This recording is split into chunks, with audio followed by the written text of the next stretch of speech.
Bienvenue, c'est Coco. Alors à vidéo inutile, jeu inutile, parfois débile, quelquefois improbable ou encore complètement dingue, mais toujours indispensable. Aujourd'hui il s'agit d'un jeu, en l'occurrence Wolfenstein 3D, ou plutôt d'un détournement de Wolfenstein 3D. Mais avant tout, il s'agit d'une idée complètement dingue, ou plutôt complètement débile. Parce que c'est quoi cette idée? C'est de transformer Wolfenstein 3D, comme l'explique bien le 3D, c'est que Wolfenstein, il est en 3D, c'est là où c'est intéressant. C'est parce que Wolfenstein, à l'époque de sa sortie, était l'un des premiers jeux en 3D, l'un des premiers FPS. C'était une expérience assez inédite.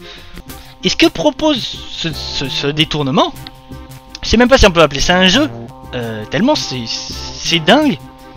Parce que c'est de rendre ce Wolfenstein 3D, c'est de le transformer en Wolfenstein 1D. Ce qui veut dire que le jeu revient en une seule dimension. Alors oui, mais qu'est-ce qu'on fait avec une seule dimension? Est-ce qu'on peut arriver à faire un jeu? Mais c'est quoi cette idée? Qu'est-ce que c'est que ce bordel? Alors on va le voir. Est-ce qu'il est arrivé à faire un jeu? Est-ce que c'est juste un détournement? Est-ce que c'est juste une idée? Est-ce que c'est juste complètement fou? Alors c'est pas complètement idiot d'avoir pris Wolfenstein, puisque comme je l'expliquais, c'était un jeu en 3D. Et donc c'était une époque où on avait beaucoup de jeux en 2D, et ça passait à la 3D, donc il y avait une évolution. Alors ce qu'il nous propose là, c'est carrément de faire une régression, et c'est même une sorte de régression abusive, puisque c'est des jeux qui n'existaient pas. Et donc dans les faits, ça donne quoi de faire Wolfenstein en 1D, en une seule dimension, c'est-à-dire on peut pas aller en haut, on peut pas aller en bas, donc il n'y a absolument pas de troisième dimension, c'est juste une seule ligne de pixels. Alors je sais absolument pas ce que vous allez voir à la capture, mais il va s'agir, alors on a une ligne de pixels, et notre personnage, c'est devenu un petit morceau de pixels, et devant lui, on va se battre contre des segments de la ligne de pixels. Alors, en même temps c'est compliqué, et à la fois c'est très simple. En fait, on est en face de quelque chose qui devient du cubisme vidéoludique. Alors je m'explique, le cubisme c'est quoi? Alors pour beaucoup, c'est Picasso, même s'il n'était évidemment pas le seul. Mais qu'est-ce qu'il faisait Picasso?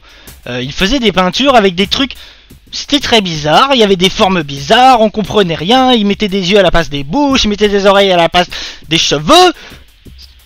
C'était complètement dingue. Et alors ça veut absolument pas dire que Picasso ne savait pas dessiner. Au contraire, il savait excellemment bien dessiner. En fait, le cubisme, quand il ne nous est pas expliqué, on ne peut pas le comprendre comme ça de prime abord. Qu'est-ce qui se passe?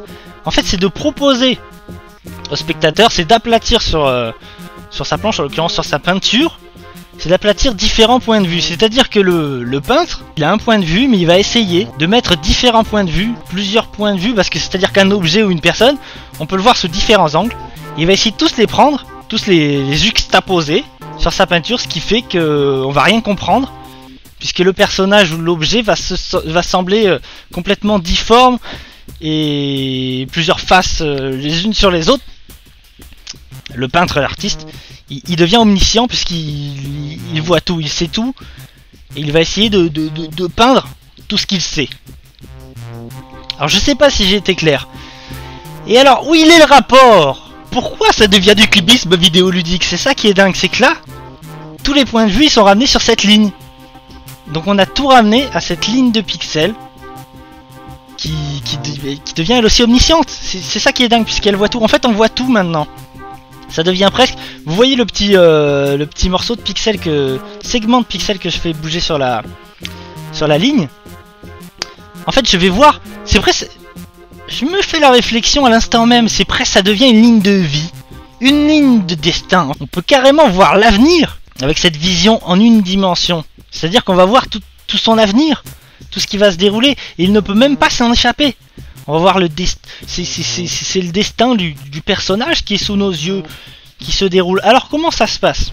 Parce que j'ai parlé plein de trucs, mais j'ai pas expliqué le gameplay. Mais pourquoi? Parce que bien sûr on a une ligne de pixels, donc le gameplay il est pas non plus super folichon.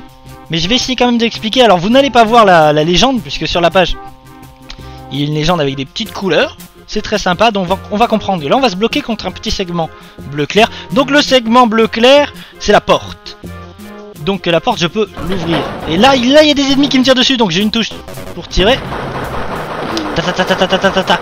Donc j'explose mes ennemis. Ce qui est fou, c'est qu'on voit aussi tous nos ennemis à l'avance. C'est qu'on voit les ennemis derrière les portes, on devient complètement omniscient. Alors là je vais ramasser un petit peu ce que je peux ramasser. Je peux ramasser de la vie. Et alors ce qui est encore plus dingue, c'est que c'est jouable. C'est qu'on peut carrément jouer à ce truc. Même si c'est super limité. Limité. C'est quand même jouable.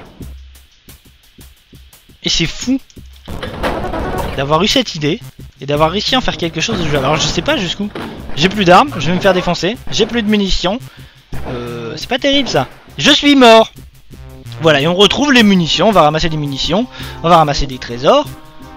Et on va se faire dézinguer. Et alors là, et je me suis posé une question. Je me suis demandé, est-ce que d'autres gens avaient eu cette idée?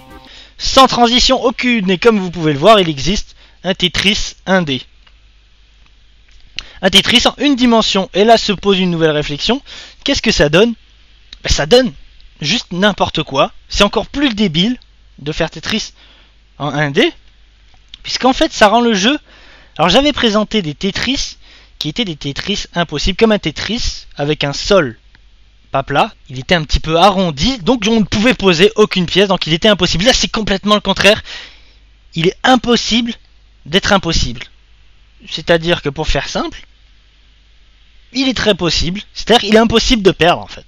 C'est devenu, puisque c'est devenu juste une ligne. Une ligne avec les pièces qui tombent. Et donc il n'y a plus que des barres qui tombent. Et ça engrange des points au fur et à mesure. Et alors qu'est-ce que ça devient? Ça devient carrément du dadaïsme vidéoludique. C'est le rejet de la logique. Il n'y a plus aucune logique. Ça devient complètement fou. Ça devient n'importe quoi. Mais tout le monde a décidé de me rendre dingue. Qu'est-ce que vous voulez faire avec un truc pareil? Sans transition, on se retrouve avec Zedrox et avec cette petite musique. Alors il s'agit une nouvelle fois d'un jeu en une dimension. On va se retrouver avec une seule ligne de pixels. Alors je sais même pas si on peut appeler ça un jeu. À vrai dire pas vraiment. Alors on va jouer, puisque si je vous explique, vous n'allez rien comprendre. Mais si vous le voyez, en le voyant la chose se dérouler, peut-être, alors c'est pas sûr, mais peut-être vous allez comprendre comment ça se passe. Alors c'est parti. Je crois que le tutoriel... Welcome to Zedrox. Alors on va voir se défiler, je vais laisser défiler le tutoriel. Comme ça en même temps que le tutoriel défile, je vais pouvoir vous expliquer. Alors ce qu'on voit, on va voir une petite ligne se mouvoir.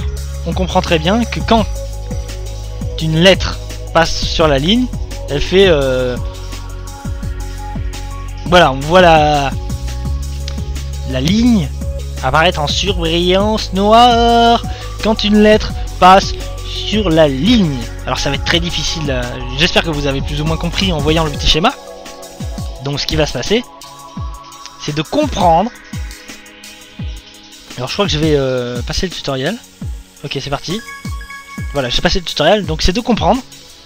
Ce qui se passe ici, c'est de comprendre, avec la ligne qui fluctue au milieu, quelle lettre est passée sur la ligne. Donc, un petit bout, grand bout, petit bout, grand bout. Donc là, je comprends que c'est la lettre L. Et voilà. Voilà comment on fait une espèce de pseudo-jeu avec une seule ligne de pixels. Donc on va essayer de continuer un petit peu. Donc là, ça fait grand, petit, grand, petit, grand, petit, grand, petit, grand, petit. Est-ce que ça peut être la lettre F peut-être? Yeah. Alors deux petits morceaux qui se rejoignent. Deux petits morceaux qui se rejoignent. Est-ce que ça peut être la lettre V? Oui, tout à fait. Alors je crois que vous avez compris. Il n'est pas la peine d'aller beaucoup plus loin, mais on peut continuer à essayer de déchiffrer, de trouver la suite. Hop, hop, hop. Ah, ça me semble être le X. Ah, c'était pas ça. Non. Donc attendez, deux morceaux qui se rejoignent et qui repartent. C'est pas le X, je vois pas ce que c'est. Ah, peut-être la lettre K. Peut-être la lettre H. Ah, c'était ça. Ah, ça c'est X alors. Ouais, voilà. Ni plus ni moins. On remarque qu'on peut faire quelque chose avec une idée folle, avec une idée complètement dingue, qui est de faire un jeu en une dimension. Donc ce qui donne un jeu avec une ligne de pixels. Voilà, c'était collé, restez collé aux jeux vidéo. Je vais aller faire pipi dans un seau.